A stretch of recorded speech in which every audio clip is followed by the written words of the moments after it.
I bring to art, I try to bring an edge. I try to find out where that edge is. I try to press against it and push.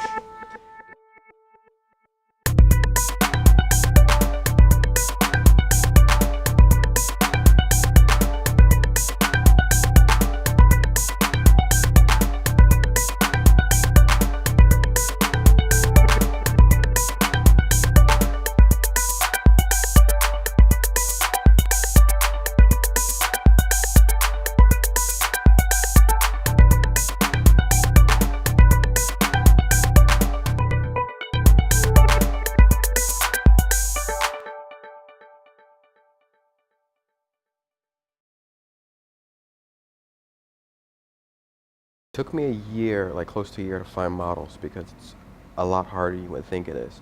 Particularly because I was working from scratch because I didn't have anything to show prospective models. I didn't have I just had an idea. I didn't have a resume, I didn't have a portfolio, I didn't have any other paintings. I just had an idea what I wanted to do.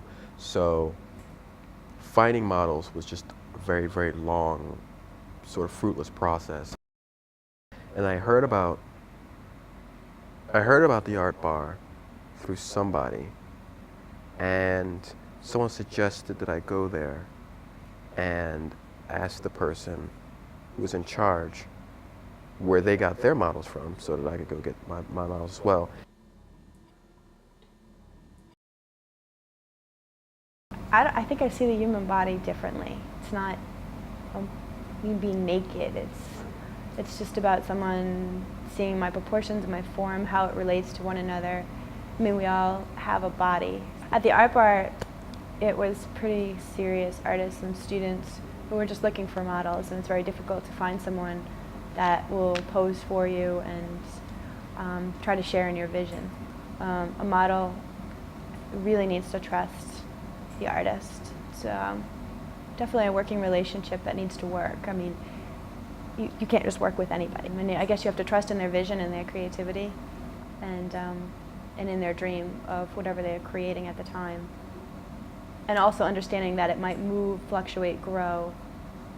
I didn't know where Royal's vision was going. I mean, he described it to me as idea, but I really didn't have a concrete image of where we were going. I was sort of kind of trusting him as he guided me as to what type of poses or what kind of images he wanted. What was your reaction? I look awful in these. Yeah, because I didn't wear makeup or it wasn't anything like that. It was just about, form. Nearly every time I show a woman this art show, nearly every time, not every time, but nearly every time, she's drawn towards it. And then drawn towards, why did I want to do this? The male reaction is almost dismissal. They don't really see this being that different from Larry Flint. They think that what I'm doing is pornography, just my version of pornography. Or it's fetish, but it's my version of fetish. Because the places where I went to get, the place where I researched this, a lot of people know me that I've shown this to, were all like, taken from a very large, wide range of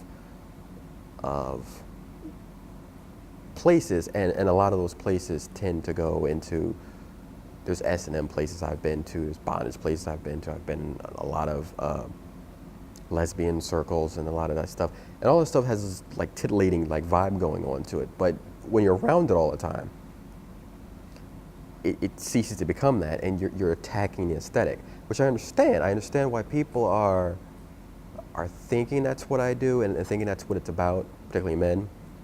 But there's a lot easier places to get your jollies off than where I've gone. And a room full of women that aren't attracted to you is not the place to go to get your jollies off. Trust me.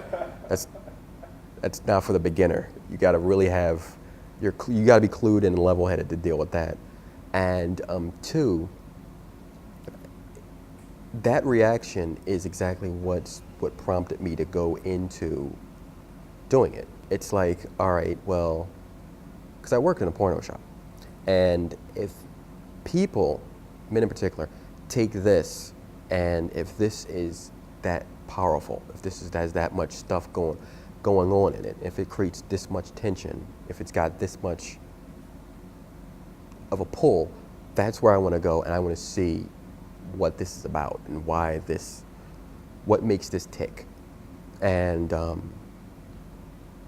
I think, I'm not sure, I think women are sort of fascinated by it because it's not the same thing. Because I specifically set up guidelines. Well, here's what I wanted to do. Boom, boom, boom, boom. No, here's what I see. Boom, boom, boom. Don't do this. Sit that there. Now work around every single solitary thing that's left. So you're going to not see a woman with a push-up bra, long blonde hair, and red lipstick and high-heeled red shoes smiling at you.